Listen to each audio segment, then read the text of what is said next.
Hello दोस्तों। तो आज के इस क्लास में हम लोग शुरू करने वाले हैं आपका उत्पाद सिपाही से संबंधित जितने भी क्वेश्चन बनते हैं जो हिंदी का आज हम लोग करने वाले हैं, जो आपको स्क्रीन पे दिख रहा होगा। तो ये आपका झारखंड उत्पाद सिपाही हिंदी जो पहला टॉपिक है, उद्धो तुम हो अति भरभागी। तो इससे जो आपका पेपर 2 में जो कोई हिंदी लिए हैं, तो उससे जो पद है सूरदास के द्वारा जो लिखा हुआ है, कृष्ण का जो व्यंग किया है उद्धव के द्वारा जो भी किया गया, तो उससे संबंधित जितना भी है 40 एमसीक्यू क्वेश्चन करेंगे, जो आपके उत्पाद सिपाही के लिए बहुत इंपॉर्टेंट होगा। ठीक है, तो जो कोई भी उत्पाद सिपाही में हिंदी पेपर रखे हैं, तो हिंदी पेपर में जो क्वेश्चन बनता है तो 50 एमसीक्यू क्वेश्चन ही है जो आपको एग्जाम में बनेंगे। ठीक है, तो हर टॉपिक करके एक टॉपिक करके पर डे करके आपको कवर करेंगे, जो आपका हिंदी रखे हैं उसके लिए काम आएगा। तो चलिए स्टार्ट करते हैं, क्लास को ज़्यादा देर नहीं करते हैं और स्टार्ट करते हैं। तो सबसे पहले देखते हैं यहाँ पे उत्पाद सिपाही प्रतियोगिता परीक्षा 2025, जिसमें से हिंदी का 50 एमसीक्यू क्वेश्चन करेंगे। आज का प्रैक्टिस सेट होगा फर्स्ट, इसके बाद ये कंटिन्यू चलते रहेगी। ये टॉपिक का नाम है उद्धव तुम हो अति भरभागी, जो सूरदास के द्वारा लिखा गया। तो चलिए स्टार्ट करते हैं। इसमें कहानी में ये था कि कृष्ण भगवान जब गोपियों को अपने वहाँ से छोड़ के अपने भवन चले जाते हैं, तो फिर वहाँ उद्धव के द्वारा क्या कहते हैं, एक समाचार पत्र भेजा जाता है गोपियों के पास। तो उसी के बारे में ये जिक्र गया है और उससे पूरा क्वेश्चन करते हैं हम लोग और बनाते हैं। पहला प्रश्न है कि उद्धव को बड़भागी किसने कहा? तो आपको बताया है उद्धव को बड़भागी किसने कहा? यशोदा ने, नंद ने, कंस ने या गोपियों ने? आप लोग बताइए और आंसर बताइए, सही आंसर। चलिए, तो सही आंसर की ओर हम पढ़ेंगे, तो ऑप्शन नंबर इसका हो जाएगा डी। क्या हो जाएगा? तो डी हो जाएगा गोपियों ने। तो कौन कहा? गोपियों ने इसको कहा था। चलिए नेक्स्ट क्वेश्चन है, उद्धव को बड़भागी करने का कौन सा भाव निहित है? तो बताइए बड़भागी का मतलब क्या होता है? तो बड़भागी जो कह रहा है, तो बड़भागी कह रहा है, तो उसमें कौन सा भाव निहित हो रहा है? आदर का, प्रशंसा का, क्रोध का या व्यंग का? तो ये आपका व्यंग का भाव निहित हो रहा है, तो ऑप्शन नंबर डी हो जाएगा व्यंग का। चलिए नेक्स्ट क्वेश्चन का क्वेश्चन नंबर 18, मन की मन ही मांझ रही है, क्या अर्थ होता है? तो मन की मन मांझ रही है मतलब इसका अर्थ क्या होगा, ये पूछा है। मन का भेद, मन का दृढ़ता, मन का पाप या मन की बात मन में ही रहना? क्या होगा? तो मन की बात मन में ही रहना। तो मन की मांझ रही है, ये मुहावरा है, मन की मन ही मांझ रही है, तो इसका मतलब था मन की बात मन में ही रख रही है गोपियाँ लोग। नेक्स्ट क्वेश्चन, क्वेश्चन नंबर 4, गोपियाँ कौन सी बात किसे बताना चाहती थी? तो बताइए वो कौन सी बात थी जो किसे बताना चाहती थी? अपने मन की बात श्री कृष्ण को बताना चाहती थी, अपने मन की बात उद्धव को बताना चाहती थी, अपने मन की बात समाज को बताना चाहती थी और अपने मन की बात खालिद को बताना चाहती थी? तो बताइए किसको बताना चाहती थी? नेक्स्ट सही आंसर हो जाएगा इसका, अपने मन की बात या श्री कृष्ण से कहना चाहते थे। ऑप्शन नंबर 4 इसका ए सही हो जाएगा। क्वेश्चन नंबर 5, हमारे हरी हारिल की लकड़ी, तो हमारे हरी हारिल की लकड़ी यह किसने किससे कहा? तो पता नहीं किसने किससे कहा। गोपिया ने यशोदा से कहा, गोपिया ने उद्धव से कहा, गोपिया ने श्री कृष्ण से कहा, उद्धव ने श्री कृष्ण से कहा। 5 का सही आंसर हो जाएगा ऑप्शन नंबर बी। क्या आ जाएगा? गोपिया ने उद्धव से कहा। तो सही आंसर हो जाएगा गोपिया ने उद्धव से कहा। नेक्स्ट क्वेश्चन नंबर 6, मन की चक्री से क्या आश्चर्य है? तो बताइए मन की चक्री से क्या आश्चर्य है? मन का चक्र, मन की स्थिरता, मन की अस्थिरता, मन का चालाकी? बताइए क्या होगा सही आंसर? Option number C. तो मन की अस्थिरता। तो सही आंसर होगा ऑप्शन नंबर सी, मन की अस्थिरता। क्वेश्चन नंबर 7, गोपिया के अनुसार किसने राजनीति की शिक्षा प्राप्त कर ली थी? तो गोपिया के अनुसार बताना किसने राजनीति की शिक्षा? उद्धव ने कर ली थी, श्री कृष्ण ने कर ली थी, नंद ने कर ली थी या बलराम ने कर ली थी? तो 7 का सही आंसर हो जाएगा ऑप्शन नंबर बी। तो कौन? श्री कृष्ण ने इसको कर ली थी। तो ऑप्शन नंबर बी हो जाएगा। क्वेश्चन नंबर 8, अपरस रहत सन्यास तगामय, यह अपरस का अर्थ क्या होता है? तो बता अपरस रहत सहेत तगामय, यह अपरस, अपरस मतलब क्या होता है, यह पूछा गया है। अलिप्त, कठोर, कोमल या मृदुल? क्या होगा सही आंसर? अलिप्त। तो सही आंसर ऑप्शन नंबर ए हो जाएगा, अलिप्त होता है। चलिए क्वेश्चन नंबर 9, अपरस रहत सनेस तगा तगा से, तो यहाँ मतलब तगा का मतलब ये पूछा गया। तो ये आपका स्टेटमेंट दिया है, इसमें बता तगा का मतलब क्या होता है? तगा होता है, धागा होता है, रबर होता है या संबंधी होता है? क्या होगा सही आंसर? धागा। तो ऑप्शन नंबर बी हो जाएगा धागा। क्वेश्चन नंबर 10, गोपिया के अनुसार राजा का धर्म क्या होना चाहिए? प्रजा की रक्षा या कल्याण करना चाहिए, प्रजा को किसी भी प्रकार का कष्ट नहीं देना चाहिए, प्रजा को सुख चैन पर ध्यान रखना चाहिए और उपयुक्त में सभी? तो बताइए राजा का क्या धर्म होना चाहिए? तो राजा का क्या धर्म होना चाहिए? ऑप्शन नंबर डी हो जाएगा, प्रजा की रक्षा करना चाहिए, प्रजा के किसी प्रकार का कष्ट नहीं होगा, प्रजा का सुख चैन का ध्यान रखना चाहिए। नेक्स्ट क्वेश्चन, मधुकर शब्द प्रयोग किसके लिए किया गया था? उद्धव के लिए, कृष्ण के लिए, सुदामा के लिए, बलराम के लिए? तो आपका सही आंसर होगा उद्धव के लिए। तो किसके लिए? उद्धव के लिए। क्वेश्चन नंबर 12, सुनी सुनी और कान्हा कान्हा कौन सा अलंकार था? देखिए यहाँ पे सुनी सुनी है, कान्हा कान्हा कौन सा अलंकार? प्रश्न अलंकार, वक्रोक्ति अलंकार, पुनरुक्ति प्रकाश या उपमा अलंकार? तो सही आंसर पुनरुक्ति प्रकाश अलंकार लगा हुआ है इसमें।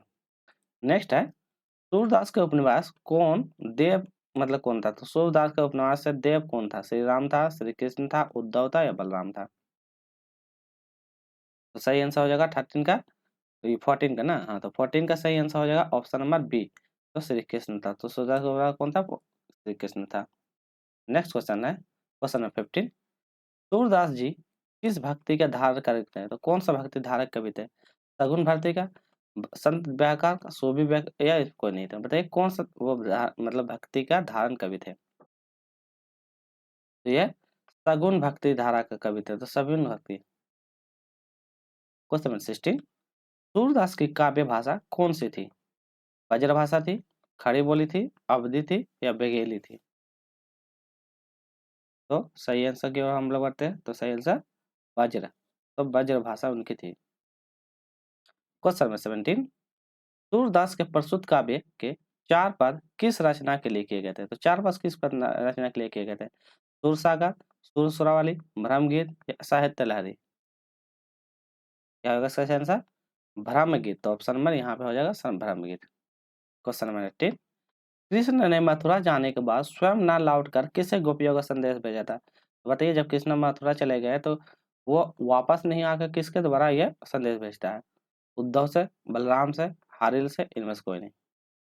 तो किससे भेजता है? उद्धव के द्वारा अपना संदेश भेजता है गोपिया के पास। चलिए अगला क्वेश्चन है, उद्धव ने निम्न में से कैसा उपदेश देकर गोपियों के विरह वेदना को शांत करने का प्रयास किया? तो कौन सा उपदेश देता है?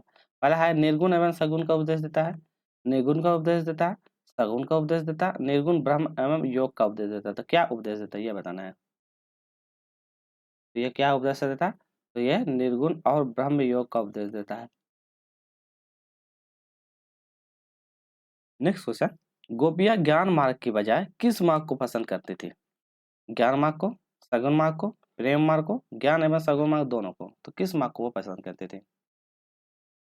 तो 20 का सही आंसर हो जाएगा ऑप्शन नंबर सी, प्रेम मार्ग को पसंद करते थे। तो ऑप्शन नंबर सी हो जाएगा प्रेम मार्ग को। क्वेश्चन नंबर 22, ब्राह्मण गीत का प्रारंभ किसके आने के बाद होता है? तो ब्रह्म गीत का प्रारंभ किसके आने के बाद होता है? भौरव के, उद्धव के, बलराम के या कृष्ण के? तो ब्रह्म गीत का प्रारंभ किसके आने के बाद होता है? तो आपका क्या हो जाएगा सही आंसर? ऑप्शन नंबर ए, भौरव को आने से। तो सही आंसर हो जाएगा option number A. Question number 23, गोपिया ने पद में किस पर व्यंग किया है? कृष्ण पर, उद्धव पर, बलराम पर या हारे पर? तो किस पर व्यंग किया है?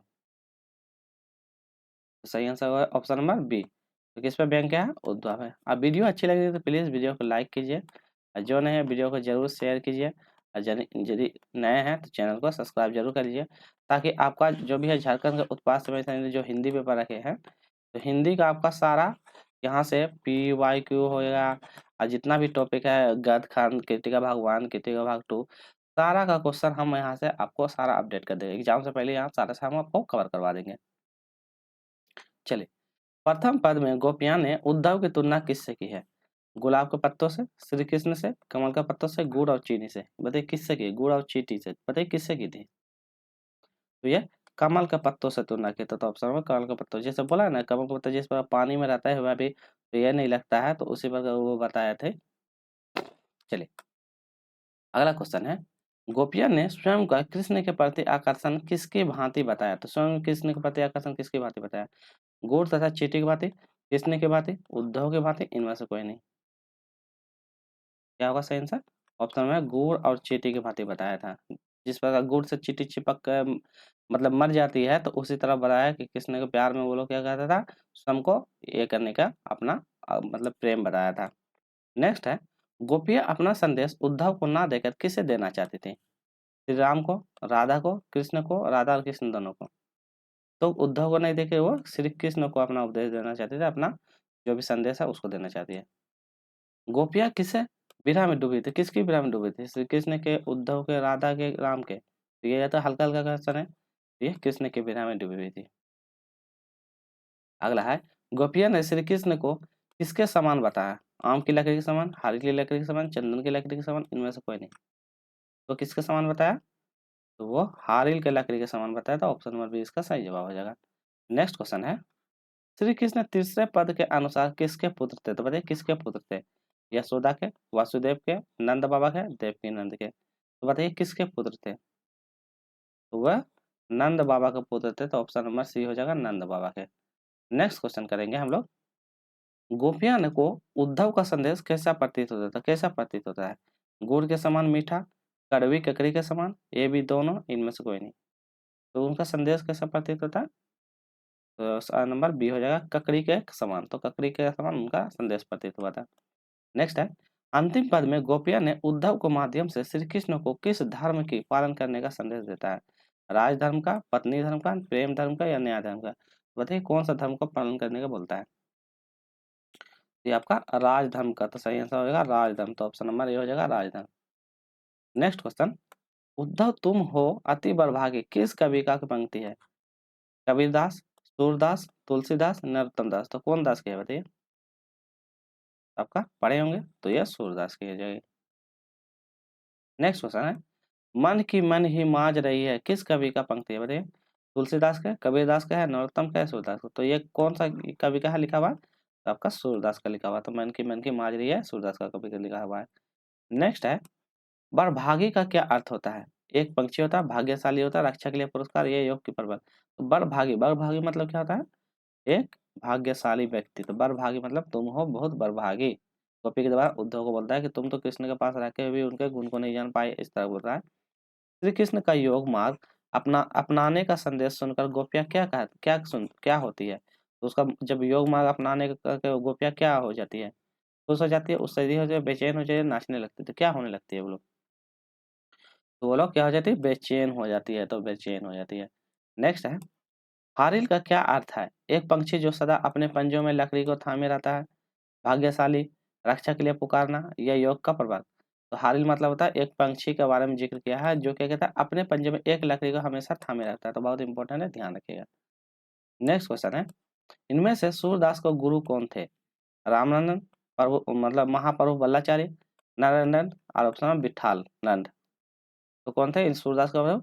महाप्रभु वल्लभाचार्य। तो ऑप्शन नंबर सी हो जाएगा ये वाला। नेक्स्ट है, सूरदास किसके मंदिर में भजन कीर्तन करते थे? राम के, कृष्ण के, श्रीनाथ जी के या राधा के?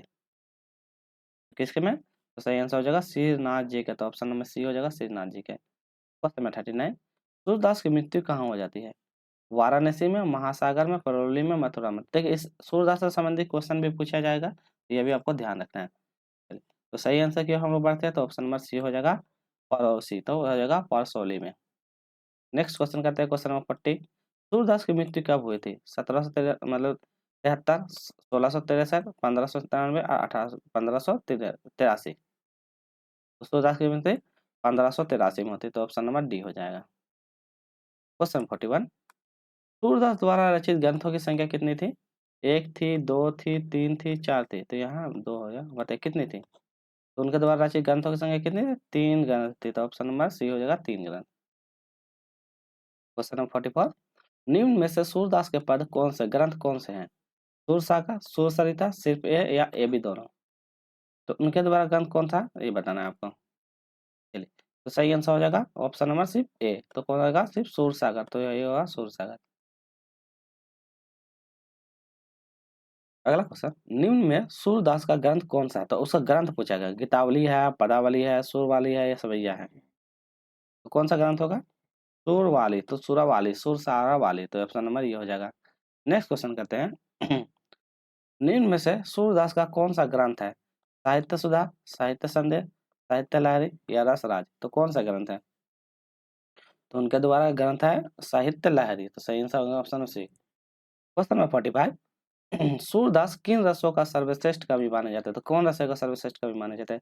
श्रृंगार तथा वास्य रस का, श्रृंगार तथा वीर रस का, श्रृंगार तथा हास्य रस का, श्रृंगार तथा रोद रस का। तो कौन रस का कवि माने जाते हैं? तो ये आपका श्रृंगार तथा वात्सल्य रस का। तो ऑप्शन नंबर ए हो जाएगा श्रृंगार और वात्सल्य रस का। क्वेश्चन नंबर 46, सूरदास की रचनाओं में किसका सार्वत्रिक चित्रण मिलता है? तो सबसे ज्यादा चित्रण किसका मिलता है? गोपियों का, कृष्ण का, राधा का, या कृष्ण और गोपिया का? तो बताइए किसका मतलब कि चित्रण मिलता है, ये पूछा गया है। तो क्या होगा सही आंसर? ऑप्शन नंबर बी हो जाएगा, कृष्ण का चित्रण मिलता है। ठीक है, चलिए आज का क्वेश्चन यहीं रखते हैं, 46 क्वेश्चन ही करते हैं जो आप लोगों के लिए ज़्यादा इंपॉर्टेंट है, उतना करवा दें। वीडियो अच्छी लगी तो लाइक कीजिएगा, जो नहीं है चैनल को शेयर कीजिएगा, ज़्यादा से ज़्यादा सब्सक्राइब करने की कोशिश कीजिएगा। तो इतना क्वेश्चन आप एक टॉपिक से आपको, ये टॉपिक से आपको पढ़ना है उद्धव तुम हो परिवगे, इससे ज़्यादा बाहर आपको क्वेश्चन नहीं मिलेगा। तो ये टॉपिक जो है उद्धव तुम हो परिवगे, ये क्वेश्चन से इससे बाहर नहीं मिलेगा, इतने ही क्वेश्चन आप लोगों का काफ़ी है। तो आज का प्रैक्टिस ये वाला कंप्लीट हो जाता है। नेक्स्ट प्रैक्टिस से हम लोग आएंगे फिर अलग जो भी होगा, राम परशुराम संवाद जो भी होगा, तो उस हिसाब से अलग-अलग टॉपिक लाते जाएँगे और आपको सारा-सारा एक टॉपिक में एक चैप्टर को कंप्लीट कराएँगे। देखो 50 या 80 इंपॉर्टेंट क्वेश्चन रहेगा जो आपको ये हमको कवर करेगा। फिर मिलते हैं हिंदी का नेक्स्ट टॉपिक में। आज के लिए इतना ही। टेक केयर, बाय-बाय, जय